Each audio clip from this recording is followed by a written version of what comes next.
आसाम में 6 आदिवासी समुदाय सड़कों पर उतरे। अनुसूचित जनजाति का दर्जा देने की मांग कर रहे। राज्य की आबादी में इनकी हिस्सेदारी 12%। आसाम की सरकार यहां की एक नई चुनौती का तनाव महसूस कर रही है। यह तनाव 6 आदिवासी जनजातियों का है। बीते 10 दिन में आसाम का मटक समुदाय सड़कों पर है। मटक समुदाय 2 बड़ी रैलियां कर चुका है। हर बार 30 से 40 हजार आदिवासी हाथ में मशाल लेकर सड़कों पर उतरे हैं। रैली डिब्रूगढ़ में हुई, लेकिन इसकी धमक गुवाहाटी समेत पूरे राज्य में महसूस की गई। यह समुदाय खुद के लिए अनुसूचित जनजाति का दर्जा और सामाजिक, सांस्कृतिक, आर्थिक और प्रशासनिक फैसले खुद ले सकने की मांग कर रहा है। अकेले मटक समुदाय ही नहीं, 5 अन्य जनजातियां भी है जो सड़कों पर उतरी है। ये राज्य की कुल आबादी का करीब 12% हिस्सा है।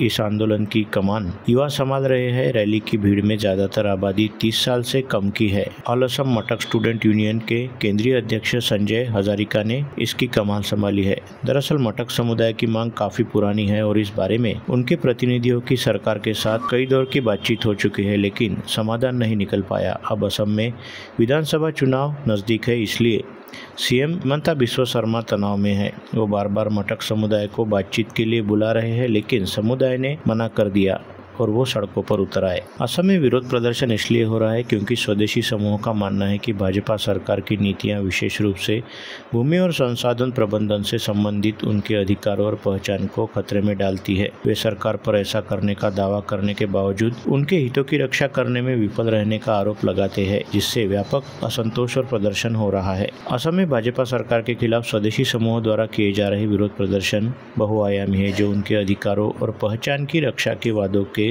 कथित विश्वासघात से उपजे है। इन विरोध प्रदर्शन के प्रमुख मुद्दे देखे जाए तो भूमि अधिकार और संसाधन संरक्षण। स्वदेशी समुदाय को लगता है कि वे उनकी पैतृक भूमि और प्राकृतिक संसाधनों पर सरकारी नीतियों के कारण अतिक्रमण हो रहा है, जिनके बारे में उनका मानना है कि वे बाहरी लोगों का या कारपोरेट हितों का पक्ष लेती है।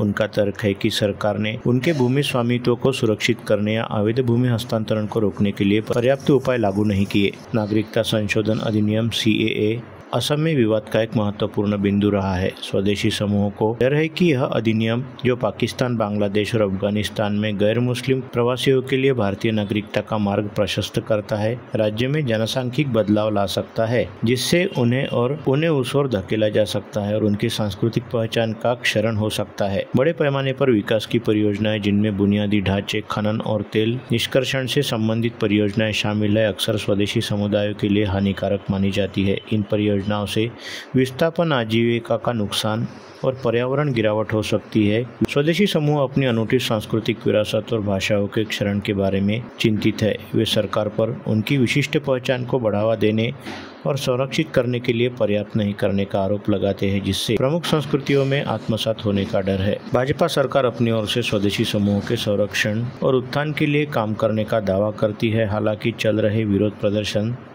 सरकार के विमर्श और इन समुदायों के वास्तविक अनुभवों और धारणाओं के बीच एक महत्वपूर्ण अंतर का सुझाव देते हैं। विरोध प्रदर्शन में अक्सर असंतोष के विभिन्न रूप शामिल होते हैं, जिनमें रैलियां, नाकेबंदी और सांस्कृतिक प्रदर्शन शामिल है, जो गहरी शिकायतों और उनके अधिकारों की अधिक स्वायत्तता और मान्यता की इच्छा उजागर करते हैं।